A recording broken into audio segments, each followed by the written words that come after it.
पानी में रहने के लिए क्या बोल रही है, वो क्या चाहिए, वो सूट चाहिए, एक प्रकार का विशेष सूट। ऐसे ही भौतिक जगत में जीव को भोक्ता बनने के लिए या भोक्ता बनने की इच्छा करने के लिए उसको एक सूट पहनाया जाता है। ये सूट है। ये सूट कैसे बनता है इसका वर्णन चल रहा है यहाँ पर। ये तादात्म्य का एक उदाहरण है। ऐसे हम एक रूप हो जाते हैं शरीर के साथ। जड़ और चिद, चिद मीन्स आत्मा चिन्ह है और जड़ में जड़ पदार्थ है। ग्रंथि, इन दोनों का मैचिंग, उन दोनों को चिपका देते हैं। और ये चिपकाने का काम कौन करता है? मिथ्यांकार, ये केमिकल है, चिपका देता है। प्रभुपाद जी श्लोक के तात्पर्य लिखे 3.12.2 में लिखे कि जब तक जीव अपने असली स्वरूप को भूलेगा नहीं तब तक वो भौतिक जगत में भोग नहीं कर सकता। उसको भोग करने के लिए भुलाना पड़ेगा। ब्रह्मा जी विवश है। ब्रह्मा जी क्या है? विवश है। जीव ने भोक्ता बनने की इच्छा किया है और वो आत्मा के स्वरूप में भोक्ता नहीं बन सकता, उनका स्वरूप नहीं है। भगवान जब तक हमारी चेतना की कॉन्शियसनेस को डाउन नहीं करेंगे हम सो नहीं सकते हैं, फिर भी सोचते हैं मैं स्वतंत्र हूं। राधा माधव कुंज बिहारे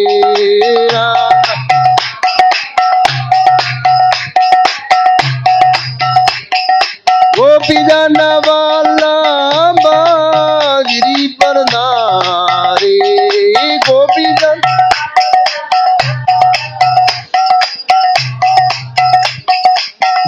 जन वल्लभ गिरि पर नारे, गोपी जन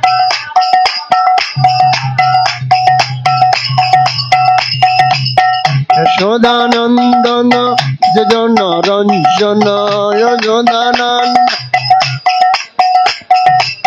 यशोदानंदन जन रंजन यशोदानंदन यमुना तीरा वनचारी, यमुना तीरा मुना तीरा वनचारी, यमुना तीरा राधा माधव कुंज बिहारी।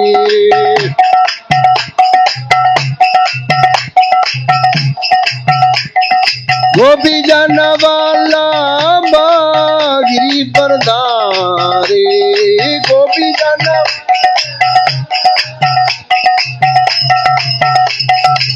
गोपी जन वल्लभ गिरि पर नारे, गोपी जन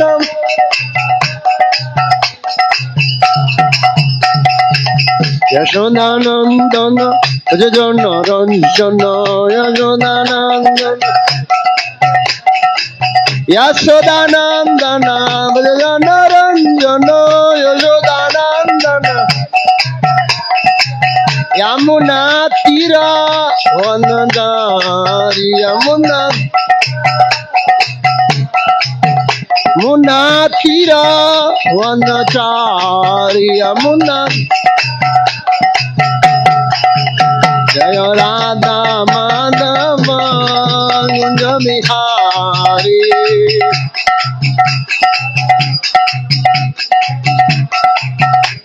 राधा माधव कुंज बिहारी।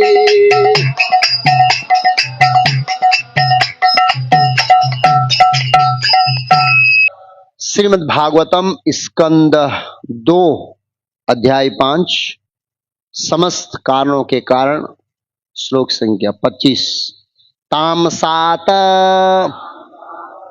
अपि भूतादेर विकुर्वाणाद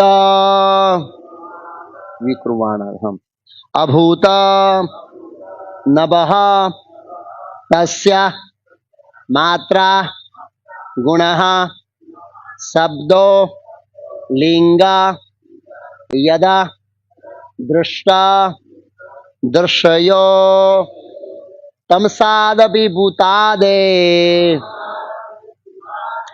विकुर्वाणाद भूननभः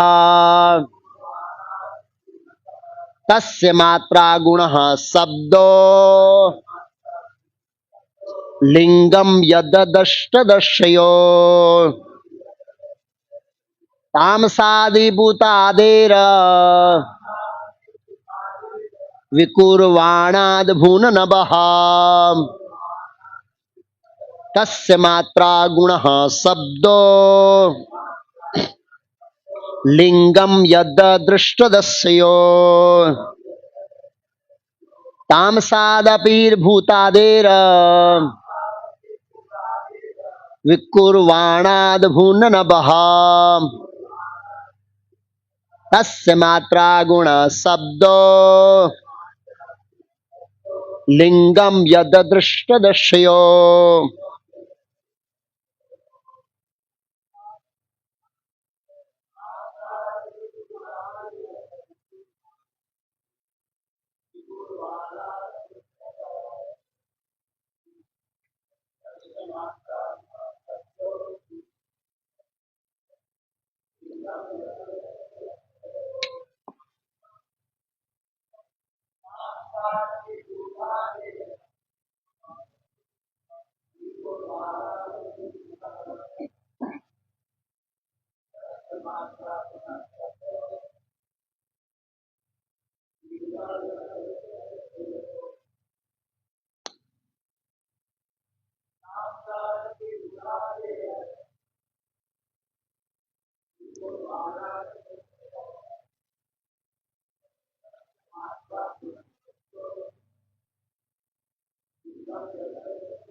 माताएं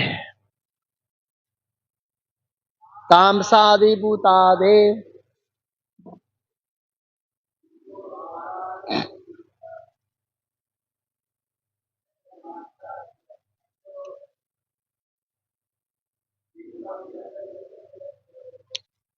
शब्दार्थ अनुवाद और तात्पर्य शिलाबे चरणारविंद भक्ति वेदांत स्वयं प्रभुपाद इस्कॉन संस्थापक आचार्य द्वारा तामसाद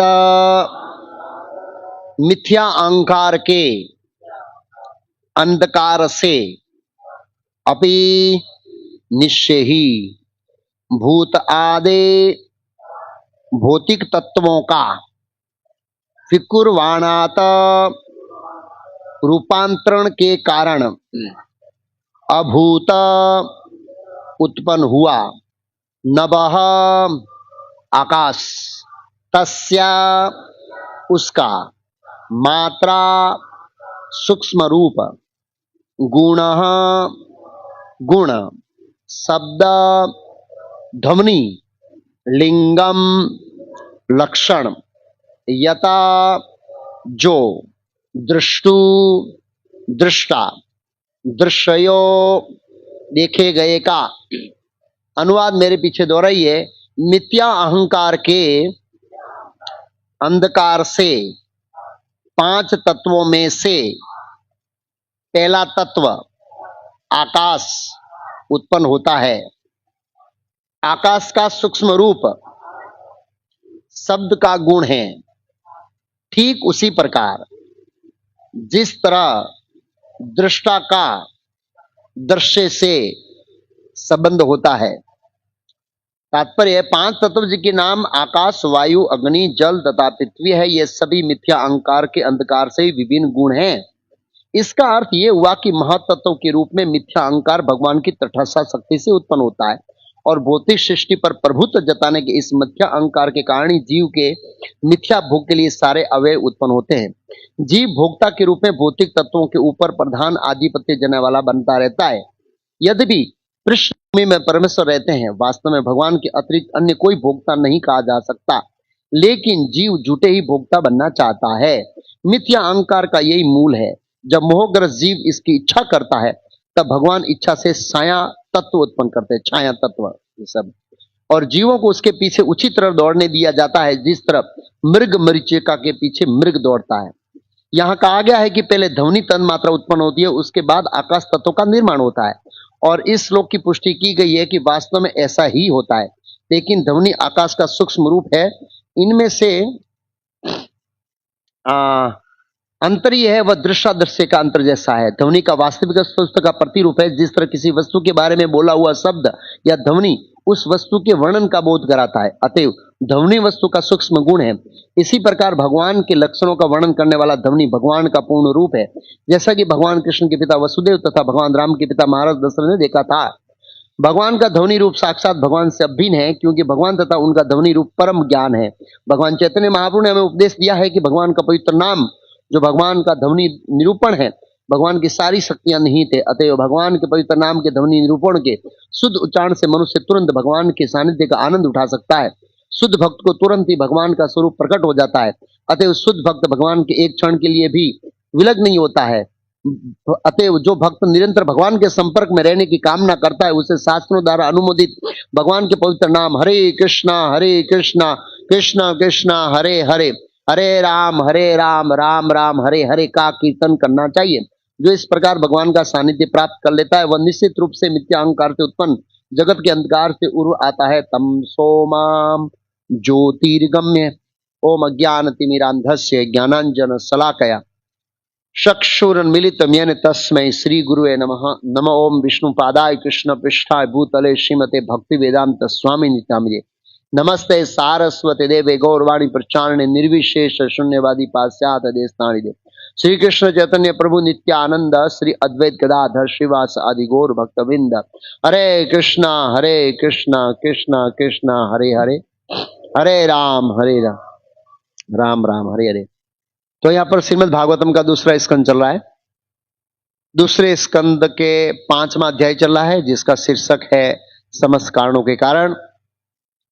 इस प्रसंग या 5वें अध्याय का बैकग्राउंड इस प्रकार है कि नारद जी ने इस जगत के सर्जन के पीछे का रहस्य, ये सर्जन कैसे होता है, किस तरह होता है, किन तत्वों से होता है, कब होता है, कब विनाश होता है, कौन करता है और किसका क्या क्या रोल है इस सर्जन के अंदर, ऐसे कई सारे प्रश्न नारद जी ने पूछे थे। तो ब्रह्मा जी उत्तर दे रहे हैं, याद रखिएगा।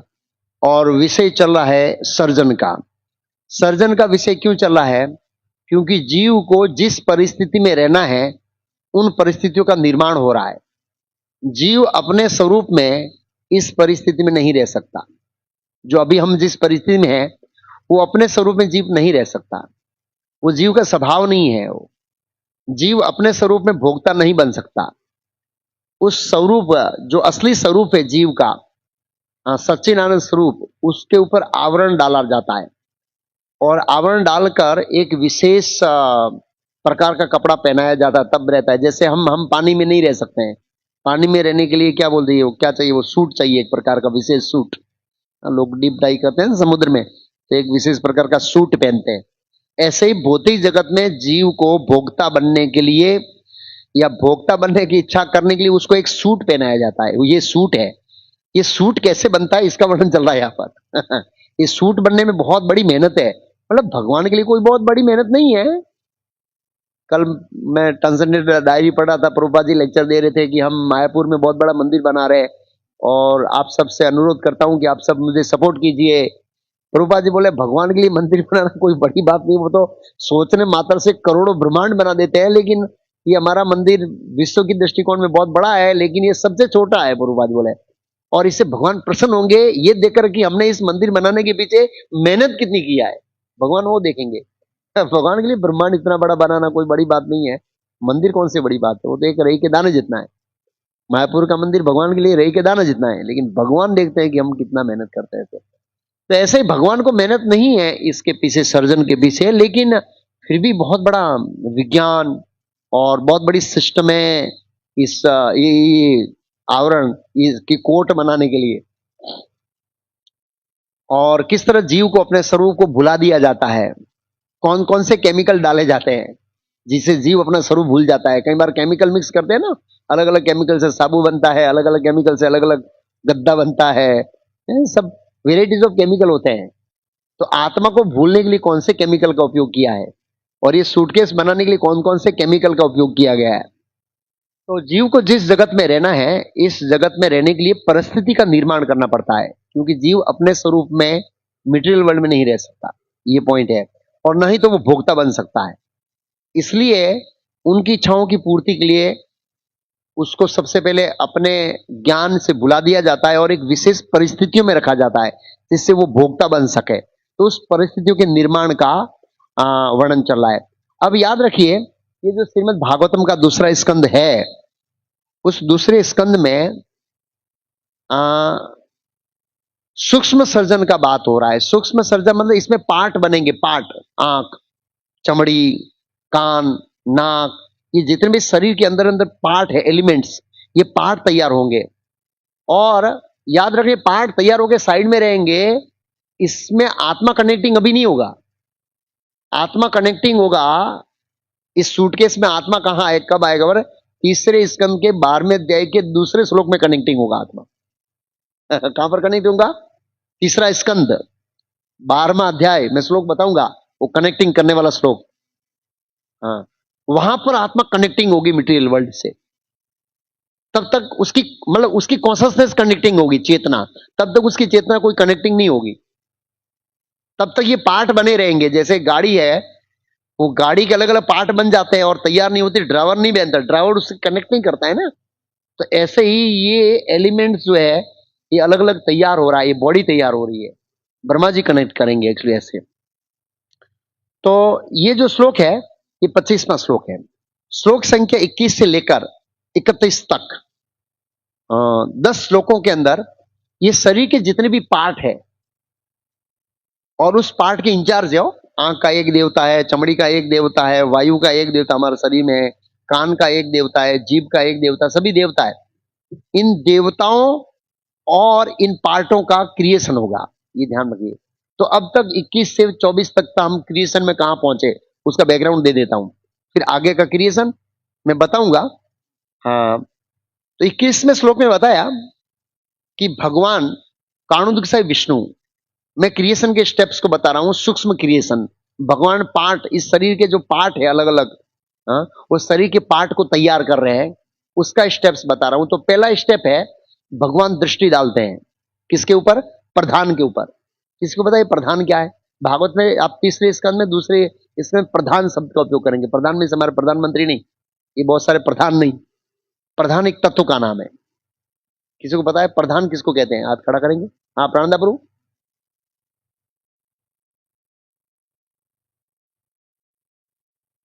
आदर्श रूप होता है, दूसरी भाषा में इनएक्टिव भी रहते हैं, इनएक्टिव भी रहते हैं, इनएक्टिव रहते हैं, एक्टिव मूड में नहीं होते हैं। जैसे बताऊं मैं कि एंटीवायरस डाला है हमने कंप्यूटर में, लेकिन डिसेबल कर दिया है।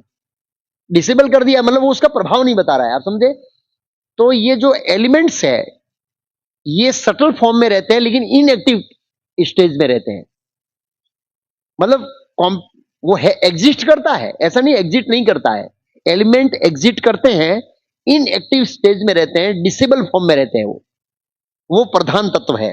अब प्रधान के ऊपर दृष्टि पड़ती है, जिसमें 3 चीज होती है। इस 21वें श्लोक में बताया, काल, गुण, कर्म, स्वभाव, ये 3 शब्द का प्रयोग हुआ है, आप देखना। तो भगवान दृष्टि डालते हैं, उसमें आत्मा होती है, काल होता है, कर्म होता है, और जीव का स्वभाव होता है, प्रकृति, उनका प्रकृति स्वभाव होता है, प्रकृति में लिखा है। वो दृष्टि डाली किसके ऊपर? प्रधान के ऊपर। और फिर एक्टिव हो गया, एंटीवायरस एक्टिव हो गया, तो उसमें से महतत्व निकला। अब ये प्रधान है और महतत्व में क्या होता है? 2 गुण एक्टिव होते हैं खाली। कौन से गुण? सत्वगुण और तमोगुण। 2 सत्वगुण या रजोगुण, 2 गुण एक्टिव होते हैं, कोई 3 नहीं। हाँ, सत्वगुण और रजोगुण 2 एक्टिव होते हैं महातत्व के अंदर।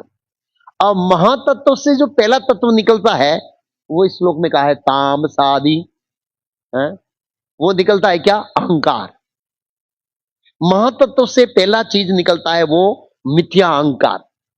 कौन सा अहंकार? मिथ्या। और वो 3 भागों में विभाजित होता है, सतोगुण मिथ्या अहंकार, रजोगुण मिथ्या अहंकार और तमोगुण मिथ्या अहंकार। सतोगुणी मिथ्या अहंकार से मन उत्पन्न होता है, और जो हमारे बॉडी को कंट्रोल करने वाले देवता है, उनका क्रिएशन उनसे होता है। वो मैं अगले रविवार को डायग्राम में बताऊंगा। जरा ये पूरा सर्जन है। आज मैं खाली अहंकार के ऊपर बोलूंगा, क्योंकि वो टॉपिक बहुत महत्वपूर्ण है। अगले रविवार को पूरा सर्जन बता दूंगा। ये क्या बोलते हैं, 5 तत्व, 5 एलिमेंट, 5 ज्ञानेन्द्रिया, 5 कर्मेंद्रिया, मन, बुद्धि, अहंकार, इस सब का डायग्राम में बता दूंगा। तो आएगा पहला स्टेप, दूसरा, तीसरा, चौथा, ये समझ में आ गया है। लेकिन आज मैं दूसरे टॉपिक पर जाऊंगा, लेकिन यहां तक ले आता हूं। तो रजोगुण, तेजस जो अहंकार होता है, उससे बुद्धि, 5 ज्ञानेन्द्रिया, 5 कर्मेंद्रिया उत्पन्न होती है। और तामस रजोगुण है, सॉरी तामस अहंकार है, उससे 5 तत्व होता है, पृथ्वी जल अग्नि वायु आकाश, और इनके ऑब्जेक्ट या सूक्ष्म गुण। जैसे इस श्लोक में कौन सा बताया, तामसादि भूता आदिर विकुणवादात भूत नभ, नभ मीन्स क्या, आकाश। तो जो तामस अहंकार है उससे 5 तत्व, और उस 5 तत्वों के गुण। आकाश का गुण क्या है, शब्द। वायु का गुण क्या है, स्पर्श। अग्नि का गुण क्या है, रूप। जल का गुण क्या है, स्वाद। और पृथ्वी का गुण क्या है, सुगंध। ये उनके सूक्ष्म गुण है। इसको तन्मात्रा भी कहा है, तस्य मात्रा गुण दोनों का है, तन्मात्रा और गुण, इस तरह से। तो आज के श्लोक में शब्द और आकाश उत्पन्न हुआ है, किससे, तामस अहंकार से। किससे हुआ है, तामस अहंकार से। तो मैं पूरा डायग्राम में फिर बताऊंगा, इसलिए मैं इधर नहीं जा रहा हूं। अब मैं फोकस करूंगा अहंकार के ऊपर। यहां पर ये अहंकार क्या है, इसको समझना, इसके ऊपर रेगुलर चर्चा करना। अहंकार सूक्ष्म है, इसलिए कई बार तो हम पता ही नहीं लगता है कि हम अहंकारी है, और अहंकार किस तरह काम करता है हमारे आध्यात्मिक जीवन में, इवन भौतिक जगत में किस तरह से अहंकार लाभदायक है, किस तरह नुकसानकारक है। भक्ति मार्ग में भी अहंकार किस तरह लाभदायक है और किस तरह नुकसानकारक है, उसको समझेंगे। तो आज मेरा पूरा लेक्चर होगा वो अहंकार के ऊपर होगा। अगली बार मैं डायग्राम में क्रिएशन बहुत सरल भाषा में, पहला स्टेप, दूसरा स्टेप, तीसरा, चौथा, पांचवा, छठा, सीधा पूरा कर दूंगा। एक पूरा अध्याय, 5वां अध्याय पूरा कर दूंगा, एक श्लोक लेके खाली बस। तो ये भौतिक जगत में बहुत समस्याओं में से एक समस्या है अहंकार, क्योंकि सभी चीज अहंकार से बनी है। A to Z चीज अहंकार से बनी है, सब क्रिएशन अहंकार से हुआ है। महतत्व से पहला चीज बाहर क्या आता है, अहंकार। और अहंकार 3 भागों में विभाजित होता है, वैकारिक, तेजस और तामस। सतुगुणी रजोगुणी 3 अहंकार निकालते हैं, और तीनों से सब क्रिएशन होता है। हमारा पूरा बॉडी अहंकार से बना है, मटेरियल वर्ल्ड पूरा अहंकार ग्रस्त है, इसमें अहंकार ही अहंकार है और कुछ नहीं है, क्योंकि क्रिएशन अहंकार से हुआ है इसलिए से। और प्रभुपाद जी ने कहा जब तक हमारा हृदय में 100% अहंकार समाप्त नहीं होता है, तब तक वास्तविक आध्यात्मिक जीवन शुरू नहीं होता। वास्तविक आध्यात्मिक जीवन हम कर रहे हैं, लेकिन जो रियल आध्यात्मिक जीवन है वो शुरू नहीं होता है। तीसरे स्कंद में प्रभुपाद जी ने एक तात्पर्य में लिखा, मिथ्या अहंकार वह शक्ति है जो जीव को भौतिक जगत पर प्रभुत्व जताने के लिए, ऐसे प्रभुत्व जताने हम लोग संघर्ष कर रहे हैं। ममे वासो जीव लोके जीव भूत सनातना मनसष्टान इंद्रियाणि प्रकृति स्थानी करते, हम संघर्ष करते हैं, कंट्रोल करते हैं। सब कुछ हम कंट्रोल में करना चाहते हैं। पता है, वैज्ञानिक लोग ये प्रकृति को कंट्रोल करना चाहते हैं। हर व्यक्ति इस दुनिया में कंट्रोलर बनना चाहता है। ये कंट्रोलर का भावना कहां से आता है, ये मिथ्या अहंकार से आता है। सब कुछ मेरे अंडर में नहीं चाहिए। तू पूछे बिना क्यों गया, कहां गया था भाई, ऐसे ये अहंकार बहुत सटल रूप से प्रसिद्धि से होता है। एक्चुअली ऐसे कंट्रोल करना चाहता है, ये मेरे कंट्रोल में होनी चाहिए, ये मेरे कंट्रोल में होना चाहिए, वो मेरे कंट्रोल में होना चाहिए, मेरे पूछे बिना ये नहीं करना है। ये सब जो है ये प्रभुपाद जी ने कहा प्रभुत्व जताने के लिए प्रेरित करती अहंकार। चौथे स्कंद में 4 कुमार बताते हैं कि मिथ्या अहंकार है एक मजबूत रस्सी के समान है, जो हमको भौतिक अस्तित्व में बांधे रखती है। 4 कुमार, और इनका डायलॉग होता है कि इनका पृथु महाराज का, पृथु महाराज के घर 4 कुमार आते हैं, जिसमें एक तात्पर्य में एक श्लोक में 4 कुमार बताते हैं कि ये मिथ्या अहंकार एक रस्से की तरह है। फिर श्रीमद् भागवतम के चौथे स्कंद में पुरंजन कथा आती है। वो पुरंजन की कथा जो है, ये कथा है काल्पनिक लेकिन है शिक्षाप्रद। तो उसमें दिया जीव और शरीर की उपमा दी गई है। तो उसमें बताया है कि जीव है वो अपने शरीर, जीव मीन्स आत्मा, आत्मा अपने शरीर और इंद्रियों से तादात्म्य कर देता है। तादात्म्य में एक रूप हो जाता है। हम लोग एक रूप होते हैं गाड़ी के साथ, कब पता है, जब नई नई कार होती है तो हम और कार एक बन जाते हैं। क्यों? अगर कार को लसीटा पड़ता है तो हमको लसीटा पड़ता है हृदय में सीधा। आपको एक सिंपल एग्जांपल है, नई कार है, लसीटा पड़ गया, मतलब हृदय के अंदर लसीटा पड़ गया उसका। पुरानी है, जाने दे, लेट हो रहा, तू जा भी है, मेरे को जल्दी जाना है प्रवचन में या मेरे को पंच मारना है कंपनी में, लेट हो जाएगा, ये लसीटे का कुछ मिलेगा नहीं, 500 रुपया उधर 2000 रुपया चला जाएगा। तो कहना कि ये तादात्म्य का एक उदाहरण है। ऐसे हम एक रूप हो जाते हैं शरीर के साथ। और प्रभुपाद जी कहते हैं चतुर्स्कंद के अंदर, ये नारद मुनि कहते हैं ये मिथ्या अहंकार के कारण होता है। हम शरीर आत्मा इंद्रियों को एक रूप मानते हैं, इसके कारण होता है इसलिए ऐसे। फिर प्रभुपाद जी एक जी के तात्पर्य में लिखा है कि मिथ्या अहंकार वो गांठ है जो आत्मा और जड़ पदार्थ को कनेक्टिंग करता है। आत्मा और जड़ पदार्थ को जो कनेक्टिंग करने का काम करता है ना, जैसे बाउंडिंग करना है नहीं, तो मार्बल और लकड़ी को बाउंड करने के लिए उसको क्या कहते हैं, वो केमिकल क्या नाम भूल गया, फेविकॉल नहीं, एक दूसरा आता है, सॉल्यूशन बोलते हैं, लेकिन उसका एक स्पेशल नाम है कोई और है, एराडाइट समथिंग, ऐसे बहुत अलग अलग आ गए। फेविकॉल भी बोल सकते हैं, लेकिन ऐसे अलग अलग है जो एक दूसरे को, देखो पत्थर का क्या बोलते हैं नेचर अलग है और लकड़ी का नेचर अलग है, उसको दोनों को कनेक्टिंग करना है तो क्या चाहिए, केमिकल चाहिए ना। ऐसे ही आत्मा सच्चिदानंद घन है और ये जड़ चीज है, ये जड़ है, इनको दोनों को कनेक्टिंग करना है, तो ये कनेक्टिंग करने को जोड़ता कौन है, वो केमिकल कौन सा काम करता है पता है, मिथ्या अहंकार का केमिकल। इसलिए उसका जड़ चिद ग्रंथि, उसको संस्कृत में एक नाम आया है, आचार्य दिया है, जड़ और चिद, चिद मीन्स आत्मा चिन्ह है और जड़ मीन्स जड़ पदार्थ है, ग्रंथि इन दोनों का मैचिंग, उन दोनों को चिपका देते हैं, और ये चिपकाने का काम कौन करता है, मिथ्या अहंकार, ये केमिकल है, चिपका देता है। अब ये व्यवहारिक कैसे जुड़ता है, इसको व्यवहारिक भगवान नहीं जोड़ते हैं, भगवान तो ये पार्ट बना के छोड़ देते हैं। आत्मा को इस जगत से कनेक्टिंग व्यवहारिक रूप से, प्रैक्टिकल मतलब स्थूल बॉडी, सूक्ष्म नहीं, स्थूल बॉडी के अंदर कौन लाता है और किस तरह से कनेक्टिंग होता है, नेक्स्ट श्लोक लाओ, इसको ब्रह्मा जी कनेक्टिंग करते हैं है? क्या कहते हैं, स अग्रे, अग्रे मीन सर्वप्रथम, 3.12.2 मैंने कहा ना, ये आत्मा यहां से जुड़ता है मटेरियल वर्ल्ड में प्रैक्टिकल रूप से, इससे पहले आत्मा के जुड़ने का कहीं भी मेंशन नहीं है। क्या क्या है, स अग्रे, सर्जर अग्रे, अग्रे मीन शुरुआत में, सबसे पहले ब्रह्मा जी का क्रिएशन यहां से हुआ है, पहला क्रिएशन है, इससे पहले ब्रह्मा जी का क्रिएशन नहीं है, वो प्राइमरी क्रिएशन है। क्या primary creation, subtle, subtle creation मैंने बोला पार्ट बनते हैं, स्थूल क्रिएशन यहां हुआ है, क्या है, अंतामिश्र, अंतामिश्रम अथ तामिश्रम आदिकृत महामोहम च मोहम च तमस अज्ञानम आवर्ते। तो जीव को इस भौतिक शरीर में लाने से पहले उसकी जो ओरिजिनल कॉन्शसनेस है, सच्चिद आनंद जो स्वरूप है, उसको ढकना पड़ता है, और उसको ढकने के लिए ये केमिकल, 5 केमिकल लगते हैं। कितने केमिकल, ये 5 केमिकल मिथ्या अहंकार के ही रूप है। तो ये केमिकल होता है, उसमें सिर्फ 2 3 4 5 बनते हैं, ये मिथ्या अहंकार के क्या बोलते हैं, डिवीजन केमिकल है, ये 5 प्रकार के केमिकल। पहला केमिकल का नाम क्या लिखा है, अंतामिश्र, अंतामिश्र का प्रभुपाद ने लिखा मृत्यु का भाव। किसका भाव, भाव, भाव वाली फीलिंग, मृत्यु की फीलिंग कब आती है, आत्मा ओरिजिनल स्वरूप में रहती है तब तक नहीं आती है, उसको केमिकल डाल के वो लानी पड़ती है। ये मृत्यु की फीलिंग कब होती है, ये ब्रह्मा जी का पहला केमिकल उपयोग हुआ जीव के ऊपर, जीव की कॉन्शसनेस के ऊपर पहला लेयर, जिसमें मृत्यु का भय आता है, और हम सबको मृत्यु का भय है, हम सब मृत्यु से डरते हैं, आत्मा के रूप में हम नहीं डरते हैं।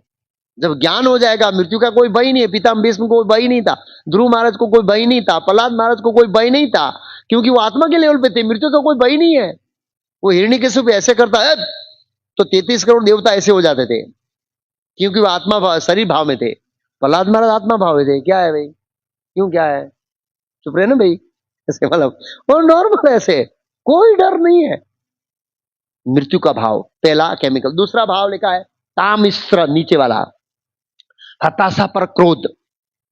जब हम जीवन में भोग करते हैं, या हमारे जीवन में मन चाहे वस्तुएं नहीं मिलती है, या हमारी इच्छाओं के अनुसार परिवार नहीं चलता है, हमारी इच्छाओं के अनुसार घर में खाना नहीं बनता है, खबर नहीं पड़ती किला दिसती, राइस दाल ढोकली ढोकली ढोकली, ऐसे वो क्रोध आता है, हमको पता है। हताश, जब हताश हो जाते हैं ना भौतिक भोग में, तो किसी न किसी के ऊपर क्रोध करते हैं।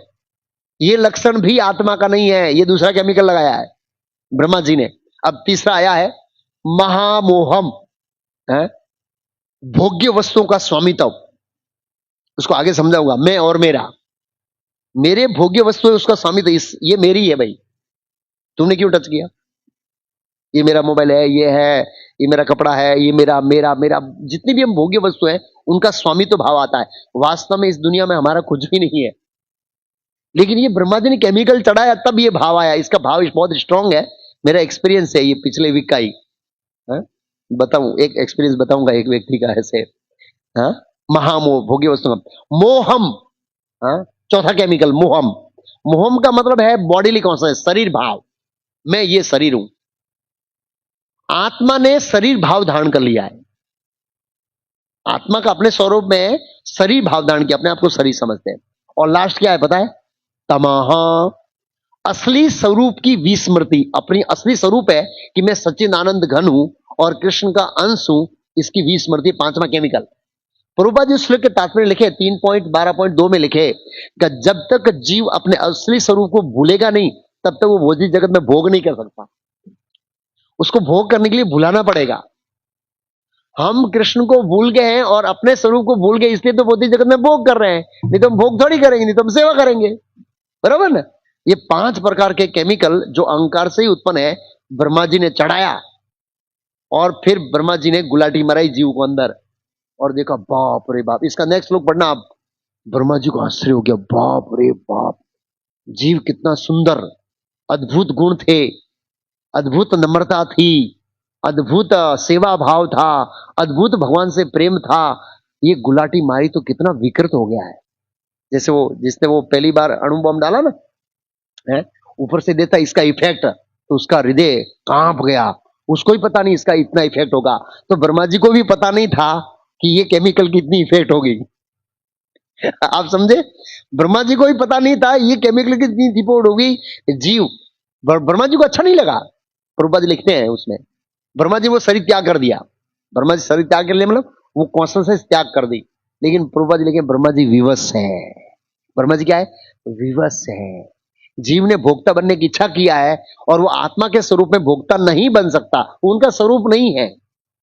उसको भोक्ता बनने के लिए, असली स्वरूप को भुलाने के लिए ये ब्रह्मा जी ने 5 प्रकार के केमिकल यूज किए सादी भाषा में। अर्थात 5 प्रकार के, इसको बोलते हैं अज्ञानम आवृत्ति, इल्यूजन एनर्जी। ये 5 प्रकार का आवृत उसके ऊपर जीव की चेतना के ऊपर चढ़ाया, तब जीव बोला हाँ भोक्तारम यज्ञ तब साम सर्वलोक महेश्वरम। तब वो भाव आया, ये मेरा है, ये मेरा एरिया है, मैं यहां बॉस हूं, मैं ये अथॉरिटी हूं। ये सब भाव ये चढ़ाने के बाद आया है? आगे चलते हैं। अब ये चढ़ गया तो जीव के हृदय में मिथ्या अहंकार के लक्षण और प्रभाव प्रकट होने लगे। तो अब हम समझेंगे सबसे पहले इसके लक्षण क्या है। जब व्यक्ति इस तरह की 5 प्रकार की अविद्याओं से ग्रस्त होता है और मिथ्या अहंकार से ग्रस्त होता है तो उसका प्रभाव क्या होता है? तो पहला प्रभाव होता है मैं ये शरीर हूं, मैं ये करता हूं। ये अहंकार का पहला प्रभाव है, मैं ये शरीर हूं, मैं ये करता हूं। और प्रभुपाद जी कहते हैं ये अस्थायी पहचान है हमारी। किसकी? मैं ये शरीर हूं और मैं करता हूं, ये अस्थायी पहचान है, लेकिन हमको स्थायी लगती है।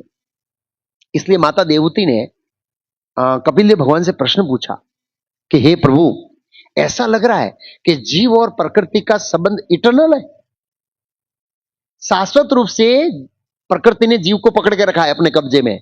कपिल देव भगवान ने बोला हाँ सही बात, शाश्वत रूप से पकड़ के रखा है। अनादिकाल से हम प्रकृति के चंगुल में हैं और इसका कनेक्टिंग अनादिकाल से हुआ है। बात सही है। इसलिए हम अपनी पहचान इस शरीर से करते हैं। और ये शरीर की पहचान जल्दी जालता नहीं हो।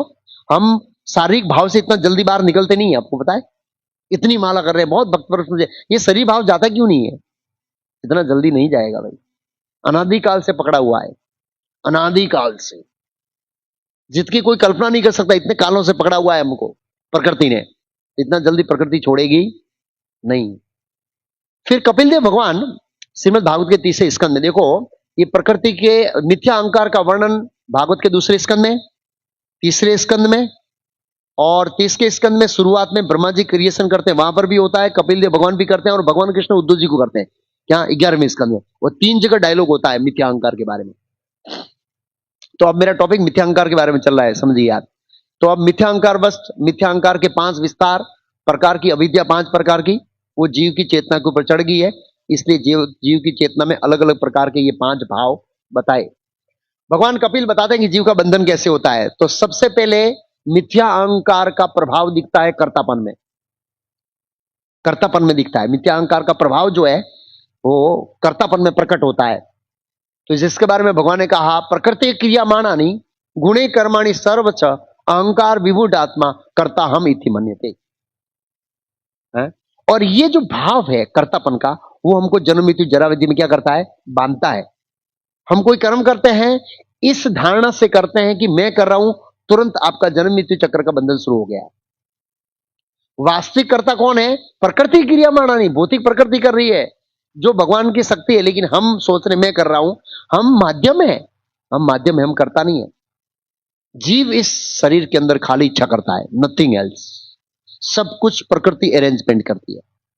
फिर मिथ्या अहंकार का दूसरा प्रभाव, मैं एक एक प्रभाव का वर्णन कर रहा हूं। हमारे ऊपर मिथ्या अहंकार का कैसे प्रभाव बढ़ता है। दूसरा प्रभाव है स्वामित्व भाव। और स्वामित्व भाव के बारे में श्रीमद् भागवतम के 5वें स्कंद के 5वें अध्याय के 8वें श्लोक में ऋषभदेव भगवान अपने पुत्रों को उपदेश देते हुए बहुत अच्छा वर्णन है, स्वामित्व भाव कैसे आता है मिथ्या अहंकार के कारण। पुंसा स्त्रिया मिथुनी भाव में तयोर मिथ्यु हृदय ग्रंथि माऊ, एक मिथ्या हृदय ग्रंथि बनती है। उसके कारण क्या होता है? ग्रह मेरा घर, क्षेत्र मेरी जमीन, मेरी फैक्ट्री, सूता मेरा पुत्र, आपता, आपता मतलब सगे संबंधी, आपता, वित्ते मेरा धन, जनस्या और सारा विस्तार, मोहो अयम अहम ममेति, ये मिथ्या अहंकार का एक प्रकटीकरण है। मैं, मेरा, मेरा में क्या क्या बताया यहां पर? ग्रह, क्षेत्र, सुप्त, आप्त, वित्ते, ये 5 और ये सगे संबंधी, इस तरह से बताए। तो हम ज्यादातर इस भावना में रहते हैं, भक्ति करते हैं तो ये हम सगे संबंधियों की वचनों से प्रभावित होते हैं। क्या कहेंगे मैं भक्ति करूंगा तो, क्या कहेंगे इस्कॉन में जाऊं तक तो, सगे संबंधी क्या कहेंगे। लेकिन जब यमराज लेने आएंगे तो सगे संबंधी क्या कहेंगे हम कभी नहीं सोचते हैं, और नहीं सोचेंगे, वो बचाने के आएंगे। भाई यमराज को ऐसे नहीं बोलेंगे, देखो इसको मत ले जाओ क्योंकि मैंने इसको मना किया था भक्ति करने के लिए। कोई आएगा हमारे सगे संबंधी यमदूत से बात करने के लिए? नहीं। इस दुनिया में अगर भूल से भी यमदूत परिवार को दूसरे को लेने के लिए आया है और दूसरे को ले जाए तो मना कर देगा। उसका एक उदाहरण देता हूं। काठियावाड़ में एक ગામડો હતો અને ગામડો હતો અને એ ગામડા के अंदर एक बहुत मतलब क्या बोलते हैं, वृद्ध औरत थी। वो बाहर सोती थी, बहुत उम्र वाली, और ऐसे सुना था कि यमराज पाड़ा ऊपर बेसी ना आवे। और एक लड़का था यंग 16 साल का, वो बेचारा अंदर सोया था, 100 डिग्री का ताव था उसके ऊपर, ऐसे मर रहा था ऐसे।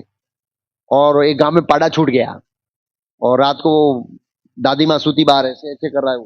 नहीं नहीं नहीं, હું બીમાર નથી, પેલો અંદર બીમાર છે કે, એટલે એને થયો કે યમરાજ લેવા આવ્યા છે પણ હું બીમાર નથી, એટલે હું મરવાનો નથી, પેલો બીમાર છે ને એ મરવાનો। અરે ભાઈ તારો પોત્ર છે यार, मरी जा तू। તમે देखो ना कितना व्यक्ति बोला હું बीमार नहीं, पेलो बीमार છે।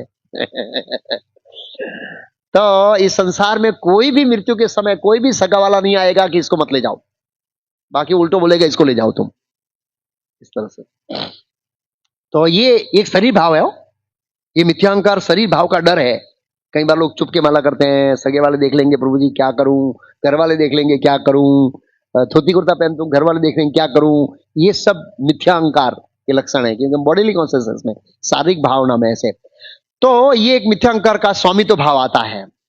और मिथ्यांकार के कारण प्रभुपाद जी ने बहुत लेक्चर दिया। मैं भारतीय हूं, मैं विदेशी हूं, मैं अमीर हूं, मैं विद्वान हूं, मैं ब्राह्मण हूं, मैं क्षत्रिय हूं, मैं स्त्री हूं, मैं पुरुष हूं, ये भी मिथ्या अहंकार का भाव है अल्टीमेट, और मिथ्या अहंकार का प्रभाव। फिर मिथ्या अहंकार का प्रभाव क्या है? सम्मान की इच्छा। मिथ्या अहंकार चाहता है मेरा सम्मान हो, लोग मेरी प्रशंसा करें, क्या प्रभु जी सेवा कर रहे हैं आप, क्या ये कर रहे हैं वो कर रहे हैं, मुझे सम्मान मिलना चाहिए। नहीं मिलता है तो हम अंदर से हताश हो जाते हैं। ये मिथ्या अहंकार का भाव है, प्रभुपाद जी ने बताया एक तात्पर्य में। सम्मान की इच्छा करता है मिथ्या अहंकार, इस तरह से। फिर मिथ्या अहंकार से जीव प्रभावित होता है तो उसके अंदर और कौन से क्या बोलते हैं अनर्थ उत्पन्न होते हैं, अनर्थ अनर्थ। तो भागवत के 11वें स्कंद में भगवान कृष्ण उद्धव जी को शायद बताते हैं ना, उद्धव जी को नहीं बताते, करभाजन मुनि और नव योगेंद्रों के बीच में संवाद हो रहा है, उसमें एक श्लोक आता है, भयम द्वित्यात अभिनिवेश इस्यात इस्यात अपत्य विपर्यो स्मृति। विपर्यो स्मृति, जब जीव विपरीत स्मृति में आता है, विपरीत मीन्स उल्टी या ऑपोजिट, जीव की ओरिजिनल स्मृति क्या है, जीवेर स्वरूप है कृष्ण नित्यदास, ये ओरिजिनल स्मृति है। विपर्य स्मृति ही लिखो है, लिखा है, तो क्या होता है, भयम, हृदय में भय उत्पन्न होता है। तो हमारे हृदय में जो भय है ना, ये भी मिथ्या अहंकार के कारण है। आत्मा के स्वरूप में हमको कोई प्रकार का भय नहीं है। जब नरसिंह भगवान प्रकट हुए तो हिरण्यकशिपु भयभीत हुआ था, प्रहलाद महाराज भयभीत नहीं हुए, वो तो प्रसन्न हुए। जब प्रहलाद महाराज ने सॉरी नरसिंह भगवान ने गर्जना किया था तो लिखा ऐसा, हिरण्यकशिपु का हृदय धड़कन हुआ था, प्रहलाद महाराज का हृदय धड़कन नहीं हुआ, क्योंकि वो आत्मा के स्वरूप में थे। और आत्मा के स्वरूप में होने के कारण उसको पता है कि दुनिया की कोई शक्ति उसको मार नहीं सकती। जिसको देहात्मा भाव होता है उसको ही मार सकती है? तो ये एक इफेक्ट है, ये एक प्रभाव है। किसका प्रभाव? मिथ्या अहंकार का प्रभाव से एक अनर्थ उत्पन्न होता है, भयम। और हम जन्म से लेकर मृत्यु तक अलग अलग प्रकार के भयों से ग्रस्त रहते हैं और भयग्रस्त जीवन जीते हैं। मैंने कई बार उदाहरण दिया, सभी देवता भी भयग्रस्त है, मनुष्य हो, पशु हो, कुत्ता हो, बिल्ली हो, सब भयग्रस्त। ओके, जब व्यक्ति के हृदय में अहंकार अतिशय बढ़ जाता है तो उसका प्रभाव क्या आता है पता है? वो व्यक्ति भगवान के सामने खड़ा हो जाता है। किसके सामने खड़ा हो जाता है? भगवान के सामने है? उसका उदाहरण कौन है? रावण और कुंभकर्ण, अरे हिरण्यकशिपु इतने अहंकारी थे, इतने अहंकारी थे, वो भगवान के सामने खड़े हो गए, इतने अहंकारी थे, मैं सबसे बड़ा हूं इत्यादि। हिरण्यकशिपु का अहंकार, मैं ही सर्वोच्च हूं, मेरी ही पूजा होनी चाहिए, देवताओं को बोलो मेरा नाम का यज्ञ होना चाहिए, हिरण्यकशिपु स्वाहा, कोई विष्णु विष्णु नहीं है, कहां है विष्णु, लाओ मेरे सामने। ऐसे आजकल लोग बोलते हैं ना, कहां है भगवान, लाओ मेरे सामने। ये अहंकार की पराकाष्ठा है। ये हिरण्यकशिपु जो ऐसे बोलता है, बताओ मेरे को भगवान, कहां है तुम्हारा भगवान, तो समझना ये अहंकार का सर्वोच्च लेवल पहुंच गया उसका। वो दिखता नहीं है शब्दों में, अहंकार किसी का देखना है तो शब्दों में व्यक्त हो जाता है, वो बोल ही देता है, कहीं ना कहीं प्रकट हो ही जाता है, वो आगे बताऊंगा। हाँ, अहंकार प्रकट हो जाता है हमारा। हाँ, ये अत्यधिक अहंकार का उदाहरण है। अब हम समझेंगे कि अहंकार से क्या क्या नुकसान होता है, मतलब अगर हम अहंकारी है तो क्या नुकसान होंगे ऐसे। तो सबसे पहले तो अहंकार हमको शारीरिक भावना में बांधता है, और शारीरिक भावना के बांधने के कारण शारीरिक रूप से हम कर्म करते हैं तो जन्म मृत्यु जरा व्याधि के जो बंधन है वो बढ़ते हैं। इसके बारे में 11वें स्कंद में श्लोक है एक, अहंकार कृतम बंधम आत्मनो अर्थ विपर्य, विपर्य मीन्स ऑपोजिट चेतना में बांधता है। विद्वान निर्विद्य संसार चिंता तुरी स्थित तजेत, जीव का मिथ्या अहंकार उसके बंधन में डालता है और उसके असली इच्छा के विपरीत फल देता है। मतलब इस संसार में हम जो भी कर्म करते हैं तो वो कर्म अज्ञान के ऊपर आधारित होने के कारण हमको विपरीत फल प्रदान करता है। अगर हम ज्ञान के साथ कर्म करते हैं तो हमको फल हमारी इच्छाओं के अनुसार मिलेगा, वो सही मिलेगा। लेकिन अज्ञान के ऊपर कर्म करते हैं इसलिए हमारी इच्छा के विपरीत फल मिलता है। अहंकार कृतम बंधम आत्मनो अर्थ विपर्ययम, ऑपोजिट, जैसे हम सोचते हैं उससे ऑपोजिट मिलता है। जैसे हम अज्ञान में कर्म करते तो हमको क्या मिलता है? बुढ़ापा। हमको बुढ़ापा नहीं चाहिए हमको बुढ़ापा नहीं चाहिए। कोई अपने काका कही दे तने काको लागू छू ऐसा है, कोई काकी कह दे, हम लोग वो बुगड़ी सुन कर जाते हैं ना, माताजी माताजी हमें माताजी लागू छू। वो माताजी मतलब वो बच्चे लिए वो यंग लड़की होती है, लेकिन वो तो हमारे लिए तो माताजी होती है ऐसे। तो उसको बड़ा गुस्सा आता है, माताजी, मेरे को माताजी बोल दिया इस तरह से देखो कितना या क्या बोले, कितना अहंकार है ऐसे तो बांध देते हैं हम लोग। हाँ, हमको जो नहीं चाहिए वो मिलता है, हमको जवानी चाहिए बुढ़ापा मिलता है, हमको निरोगी जीवन चाहिए रोग मिलता है, हमको अमरता चाहिए तो हमको मृत्यु मिलती है। तो ये सब ऑपोजिट मिलते हैं। क्यों? क्योंकि हमारा सभी कर्म है ये अहंकार से ग्रसित होकर, मिथ्या अहंकार से ग्रसित होकर ये कर्म हो रहे हैं। दूसरा है भगवान से अलगाव, भगवान से अलग कर देते। मिथ्या अहंकार है वो जीव के अंदर भ्रम पैदा करता है, मैं स्वतंत्र हूं, मैं स्वतंत्र हूं और मुझे भगवान की कोई जरूरत ही नहीं है। मेरी फैक्ट्री है, बंगला है, गाड़ी है, सब कुछ है, मैं क्यों भक्ति करूं? क्या लेना देना भगवान से मेरा? मैं स्वतंत्र हूं, मुझे भगवान की कोई आवश्यकता नहीं है। ये जो भाव हमारे अंदर हृदय में उत्पन्न होता है या जो भी लोगों के अंदर होता है, इसका कारण है मिथ्या अहंकार। मिथ्या अहंकार के कारण हम हालांकि है डिपेंड भगवान के ऊपर। भगवान जब तक हमारी चेतना की कॉन्शियसनेस को डाउन नहीं करेंगे, हम सो नहीं सकते हैं, फिर भी सोचते हैं मैं स्वतंत्र हूं। हम सोने के लिए स्वतंत्र नहीं है, खाने के लिए स्वतंत्र नहीं है, गाने के लिए स्वतंत्र नहीं है, बोलने के लिए स्वतंत्र नहीं है, किसी भी स्वतंत्र नहीं है। लेकिन मिथ्या अहंकार इतना खतरनाक है, तो वो हमको भ्रम पैदा करता है कि मैं स्वतंत्र हूं भगवान से, मुझे भगवान की आवश्यकता नहीं है। ये एक प्रभाव है मिथ्या अहंकार का।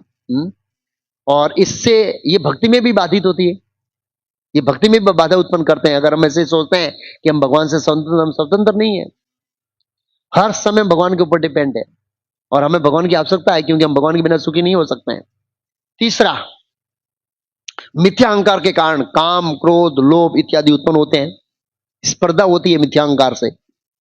हम देखते हैं जब पृथ्वी महाराज यज्ञ कर रहे थे तो देवराज इंद्र घोड़े चरा के ले गया। क्यों? मिथ्या अहंकार। ये 100 यज्ञ कर रहा है, कंपटीशन, मैं क्यों नहीं कर सकता? ये मिथ्या अहंकार था देवराज इंद्र का। इस तरह से ईर्षा होती है, हमसे कोई आगे बढ़ता तो ईर्षा होती है। ईर्षा क्यों होती है भाई? कोई हमसे अच्छी सेवा करता तो भी इच्छा होती है। कई बार लोग ऐसे ड्रेस, क्या ड्रेसिंग, जो पुजारी के साथ हम जमता नहीं है, ड्रेसिंग ऐसा है। लेकिन कितना भी ईर्षालु किचन वाला, प्रसाद बनाने वाला हो, हम प्रसाद खाएंगे। बाहर से गाली देंगे लेकिन अंदर से तो बनाया तो बहुत अच्छा है। ऐसे जो भी है, ईर्षा है, बहुत सरल रूप में काम करती है ईर्षा एक्चुअली। क्रोध, ये सब मिथ्या अहंकार के कारण उत्पन्न होते हैं एक्चुअली। और श्लोक है इसका, किसका श्लोक है? श्रीमद् भागवत में भगवान कृष्ण उद्धव जी को कहते हैं, हर्ष, शोक, भय, क्रोध, लोभ, मोह इस पर हृदय अहंकार इस पे दृश्य थे। ये अहंकार किसमें दिखाई देता है? हर्ष में, शोक में, भय में, क्रोध में, लोभ में, मोह में, स्पृह हृदय में, इन सब जगह में ये अहंकार इससे दृश्यन्ते। जन्म मृत्यु स न आत्मनः, विलाप, रोना, शौक करते हैं ना हम लोग, आनंद, मिथ्या भौतिक आनंद, भय, क्रोध, लोभ, भ्रम, इच्छा आदि, ये सब जन्म मृत्यु का अनुभव अहंकार द्वारा किया जाता है, आत्मा द्वारा नहीं। आत्मा इसका अनुभव नहीं करती है। ये मिथ्या अहंकार के कारण हम इस सब का अनुभव करते हैं। ये उसके प्रकटीकरण है, मिथ्या अहंकार के क्या है? रिजल्ट है। हर्ष, शोक, भय, लोभ, स्पर्धा, अहंकार से, ये अहंकार का दृश्य थे, उससे दृश्य होता है 11वें स्कंद में का श्रीमद् भागवत में। फिर है हमारे दुखों का कारण अहंकार। अहंकार क्या है? अपमान का दुख, बहुत दुख होता है। अपमान करते हैं ना व्यक्ति को, अहंकार पर, हमारे अहंकार पर ठेस पहुंचता है ना, बहुत दुख है। कोई हमारा बोल देता है हमको, हे आजकल का छोकरा, अंदर से बोलते हैं तू मने सलाह पे केला वर्षी हूं, इसको मसू तू मने कैसे है? महाप्रभु कंप्लेन कर दे, महाप्रभु कंप्लेन कर दे हूं हम जैसे तू, हम ते बहुत अंदर ठेस पहुंचती है। ये किसके ऊपर पहुंचती होता है? अहंकार के कारण। जिसका अहंकार है ही नहीं, कोई असर ही नहीं होती। विदुर महात्मा की कोई असर ही नहीं है। दुर्योधन कितना बोला, ऐसा नहीं। ये तो हमारा अपमान होता है तो हम भूलते नहीं हमारे अपमान को। असफलता का दुख, जब हम किसी चीज में असफल होते हैं या निष्फल हो जाते हैं तो हमारे अहंकार पर बहुत ठेस पहुंचता है, हमारा बहुत ईगो हर्ट होता है। इसलिए ऐसे कई बार जो नेता हार जाते हैं ना, वो 1 महीना तक बाहर ही नहीं निकलते हैं। आप देखना ऐसा होता है। या कुछ ऐसे बोल रहा था, एक व्यक्ति थे, पहले बहुत करोड़पति थे, फार्म हाउस में बहुत बड़ी बड़ी पार्टियां करते थे, और कोरोना के अंदर बहुत चला गया तो बहुत लोन लेना पड़ा, अब वो घर से बाहर ही नहीं निकलते। क्यों? अहंकार को ठेस पहुंचा है। मैं इतना बड़ा आदमी था, इतनी बड़ी सब लोगों को पार्टियां कराता था, अब तो मेरी स्थिति चली गई है, तो वो व्यक्ति ठेस पहुंचता है, उसको ठेस पहुंचता है। और तुलना दुख, कंपैरिजन होता है जहां पर भी, वहां पर दुख होता है। तो ये बहुत अहंकार बहुत दुख देता है व्यक्ति को। मान अपमान, सुख दुख, ये सब अहंकार के कारण होते हैं। श्रीमद् भागवत के तीसरे स्कंद में जहां शिशुपाल भगवान कृष्ण का अपमान करता है, तो वहां पर नारद जी युधिष्ठिर महाराज को एक्सप्लेन करते हैं कि भगवान कृष्ण के ऊपर कोई प्रभाव नहीं है इसका, ये सुख दुख मान अपमान ये जीव को कष्ट देने के लिए बनाए गए हैं। उसमें लिखा है स्पष्ट, ये जीव को कष्ट देने के लिए बनाए गए, कष्ट, और हम कष्ट को प्रभावित होते हैं। हमारा अपमान हो गया, हमारा ये हो गया, हमारा सम्मान नहीं हुआ, हमको वो नहीं हुआ, ये सब अहंकार का प्रभाव है। अगर अहंकार नहीं होता तो इसका कोई असर ही नहीं होता है, लेकिन अहंकार कहीं ना कहीं वक्त हो जाता है। किसी को बोल देते हैं, अरे बद्दानु नाम है ना उसका प्रभु, मारो नाम भूल ही गया। तो मैं जामनगर था, वो वहां पर सब भक्तों ने क्या किया था, क्या बोल रहे हैं, मैराथन किया था, शब्द को गिफ्ट दिया था, कुछ लोगों का नाम रह गया। तो दूसरे दिन सुबह में मुरलीधर प्रभु ने अनाउंस किया, तब बोला कि कल कुछ लोगों का नाम रह गया और मेरे पास मैसेज आया, प्रभु जी इसको बुरा लग गया। तो बोला प्रभु, मुरलीधर प्रभु, वो सच्चा भक्त नहीं है, वो सच्चा भक्त नहीं है। अगर हम ऐसी आशा करते हैं, और वो जब कब होता है, जब हम दूसरों को बोलते हैं ना, तो वो अहंकार प्रकट हुआ है। अंदर अंदर दबा देते तो अहंकार का लेवल कम है, बराबर। लेकिन जब हम दूसरों को बोलते हैं तो समझना काफी अहंकार है हमारे अंदर कि हमारा ऐसा हुआ, हमारा ऐसा हुआ। तो मुरलीधर ने अनाउंसमेंट किया था दूसरे दिन कि हमारा भक्त वो है, मतलब असली भक्त वो है कि उससे बहुत बड़ा सेवा किया है, फिर भी उसका नाम अनाउंसमेंट नहीं हुआ है और उसको कोई असर नहीं हुआ है। हमको वो लेवल पर जाना है। हम समझते हैं कि हम वो लेवल नहीं है, हम एक्सपेक्टेशन रखते हैं कि हम जो सेवा करें उसका वैल्यूज हो, वो भी है, लेकिन फिर भी एक्सपेक्टेशन नहीं रखना चाहिए। सामने से जो करते हैं तो भगवान की इच्छा से होता है तो ठीक है, नहीं होता तो हरी हरी, ऐसे ये भी दुख का कारण है। फिर है अहंकार। अहंकार, मिथ्या अहंकार से आसुरिक भावों का विकास होता है दिन प्रतिदिन। किस भावों का विकास होता है? आसुरिक भावों का, धीरे धीरे धीरे धीरे। और जैसे जैसे मिथ्या अहंकार के कारण हमारे हृदय में आसुरिक भाव प्रकट होंगे, ऐसे ऐसे ही हमारा पतन शुरू हो जाएगा। तो अंततः मिथ्या अहंकार से हमारा आध्यात्मिक और भौतिक दोनों तरीकों से पतन ही होता है, और इतिहास में हुआ है। क्यों? अगर हम भक्त है, हम अहंकारी है, तो हम क्या करेंगे बताए? अपराध, वैष्णव अपराध किया, आप गए। अगर हम अहंकारी है तो वैष्णव अपराध होगा, होगा और होगा। अगर हम नम्र है, दबी सुनिचैन, वैष्णव अपराध कभी नहीं होगा। हम किसी के बारे में कुछ भी नहीं बोलेंगे, हमारा जो भी अपराध करता है उसके बारे में नहीं बोलेंगे, लेकिन हम अहंकारी है, हम अपराध के बिना नहीं रह सकते। अपराध किया, पतन शुरू हो गया। और दूसरा है, जब हम अहंकारी होते हैं तो किसी का सुनना नहीं चाहते हैं। क्या नहीं करना चाहते? सुनना नहीं चाहते। आध्यात्मिक जीवन में कोई सलाह देता है ना, तो हम सुनना नहीं चाहते, ऐसे करो ऐसे करो ऐसे करो, सुनना नहीं चाहते हैं। जब हम सुनना बंद कर देते हैं तो समझना हमारा अहंकार क्या करता है? बढ़ गया है। किसी का सुनना नहीं चाहते हैं, बढ़ गया, और वो हमारा पतन का कारण बनेगा। ये भक्तों का बात। अब भौतिक दृष्टिकोण में आए। भौतिक दृष्टिकोण से हम अहंकारी है, सुनना नहीं चाहते तो हमारा पतन होगा। उसका फर्स्ट क्लास एग्जाम्पल रावण है। रावण ने अपने प्रिय व्यक्तियों, रावण को अपने प्रिय व्यक्तियों जो उससे सबसे ज्यादा प्रेम करते थे, वास्तविक प्रेम भौतिक दृष्टिकोण से, उन्होंने सलाह दिया था अपनी पत्नी मंदोदरी ने कि सीता को वापस कर दो। नहीं सुना। कुंभकर्ण उसका भाई था, हितैषी था, बोला सीता को वापस कर दो। विभीषण सीता को वापस कर दो। वो हिरण बना था, उसका नाम क्या? मारीच। मारीच। जब उन्होंने मारीच को बुलाया कि तू सीता को, अरे राम को दूर ले जा, सीता का हरण करूंगा, मारीच ने कहा देख रावण, मैं ये तेरा काम नहीं करूंगा, इससे तेरा अहित होगा। नहीं सुना, नहीं सुना उसने। तो बोला तू मेरी बात नहीं मानेगा तो मैं तेरे को मार दूंगा। मारीच ने सोचा मरना तो है, इधर राम है इधर रावण है, अच्छा है मैं राम के हाथ मरूं। क्यों? उससे मेरी मुक्ति का मार्ग खुल जाएगा, इस दुष्ट के हाथ से मरने से अच्छा है। इसलिए उसने वो रोल स्वीकार किया। ऐसे बहुत लोगों को रावण ने सलाह दिया था, लेकिन रावण का अहंकार इतना था, मनुष्य से क्या डरना, मनुष्य से क्या डरना। तो भौतिक जगत में देखते हैं कि अहंकार इतना बढ़ जाता है, इसमें आसुरिक भावना इतनी बढ़ जाती है, फिर व्यक्ति सुनना बंद कर देता है। दूसरा उदाहरण कौन है? हिरण्यकशिपु। प्रहलाद महाराज ने बहुत समझाया, छोड़ दो ये सब, इतना सारा राज्य है, क्यों ये झंझट ले रहे हैं? नहीं सुना, नहीं सुना, नहीं सुना, सब कुछ मारा गया। भाई भी चला गया, राज्य भी चला गया, नाम भी चला गया, सब कुछ चला गया। धृतराष्ट्र महाराज को कितना समझाया आप? स्वयं भगवान कृष्ण ने समझाया। तो धृतराष्ट्र महाराज का इतना अहंकार देखने को नहीं मिलता है, लेकिन धृतराष्ट्र महाराज के पीछे अहंकार का बैकअप कौन है? दुर्योधन। दुर्योधन अहंकारी था। धृतराष्ट्र महाराज जब सुनते थे तो तैयार हो जाते, हाँ समझौता कर लेते हैं।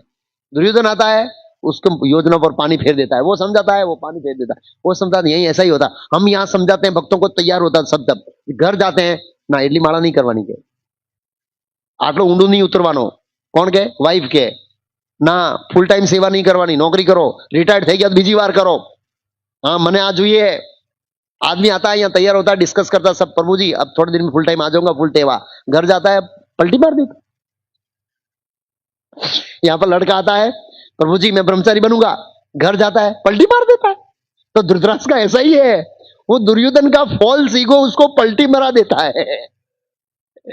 ये संसार का जो फॉल्स ईगो है वो हमारी भक्ति सेवा को क्या मरा देते? पलटी मरा देते। हम यहाँ कन्विंस करते हैं, वो घर जाते हैं, कन्विंस करते हैं, घर जाते हैं। तो अगर सेफ जोन में रहना तो यही रहो। इसलिए बोलते असत संग त्याग यही वैष्णव, इसलिए असत लोगों का संग नहीं करना है। भक्त भी असत हो सकते हैं अगर जो भक्ति में बाधा, जैसे शुक्राचार्य, अरे भाई बलि महाराज सरेंडर कर रहे थे पूरा, शुक्राचार्य सरेंडर करना है, 20% देना है, ज्यादा नहीं देना है। ये तो 100% मांग रहे, 100% नहीं देना है। तो ऐसे ही है, हम पूरे जीवन समर्पित करना चाहते हैं, लेकिन अगर हमारे घर वाले, शुभेच्छक, मित्र, जो भी वेल विचर, इवन डिवोटी के ड्रेस में भक्ति करने के लिए रोकते हैं, तो शुक्राचार्य की असर है। किसकी असर है? शुक्राचार्य की असर है। शरणागत तो होना है, लेकिन 20%। संडे बहुत हो गया, बस क्या जाना है।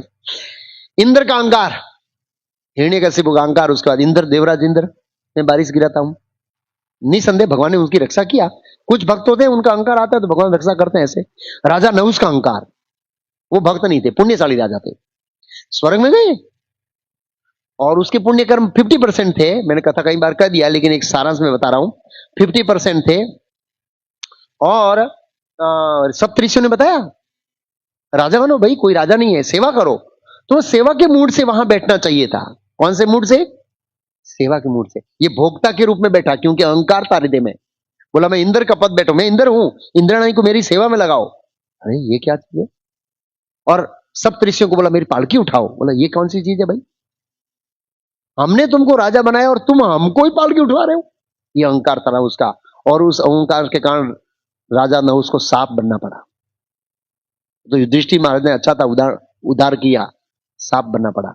ये संस्कृत। राजा वेन भी अहंकारी था, सब विष्णु के नाम के यज्ञ बंद कर दिए, मेरा यज्ञ करो।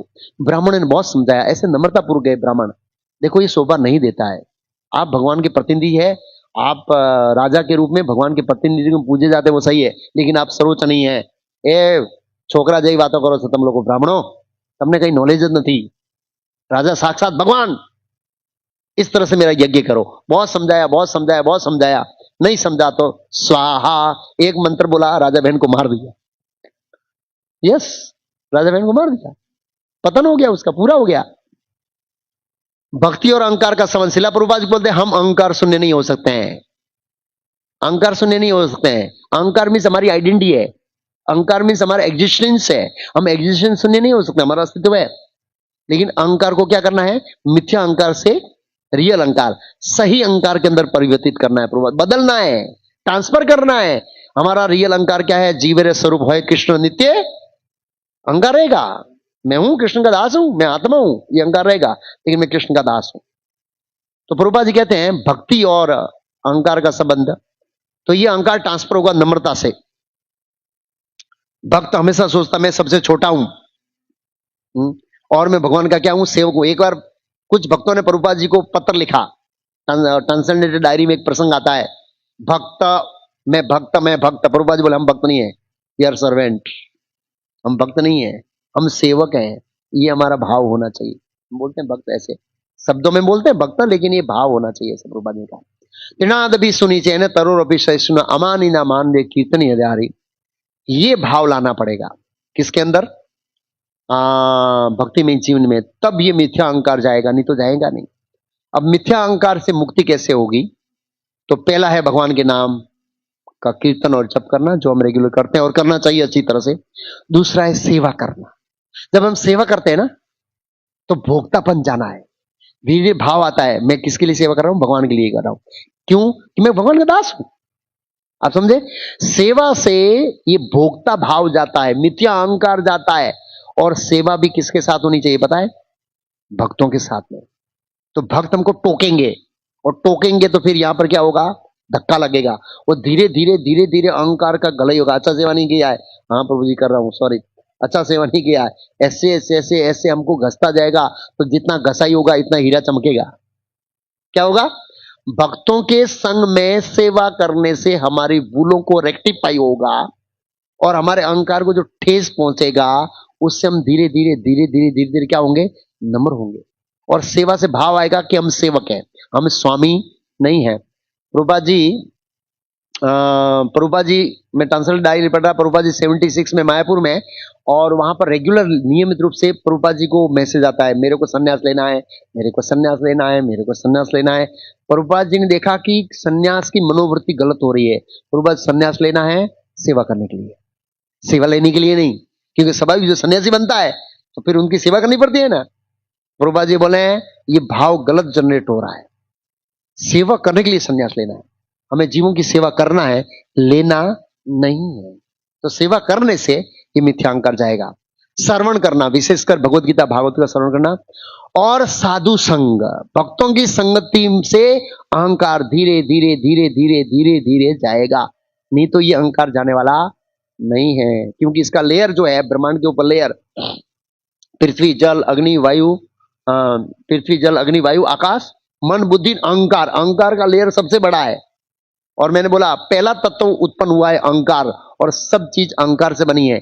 इसलिए मिथ्या अहंकार का आवरण इतना बड़ा है कि जिससे में से निकलने से हमको बहुत समय लग सकता है, लेकिन ये निकलेगा, ऐसा नहीं निकलेगा। सेवा, श्रवण, साधु संग और भगवान का नाम लेने से निकलेगा। और इस तरह से नियमित रूप से हम सुनते जाएंगे, धीरे धीरे धीरे धीरे ये निकलेगा। तो अगली बार मैं डायग्राम में बताऊंगा कि अहंकार के बाद कौन कौन सी चीज, अहंकार के बाद क्रिएशन हुआ और शरीर बना, सूक्ष्म शरीर का पार्ट तैयार हो गया। तो फिर उसका वो 5वां अध्याय पूरा कर दूंगा डायग्राम के अंदर। हरे कृष्णा। अनाउंसमेंट।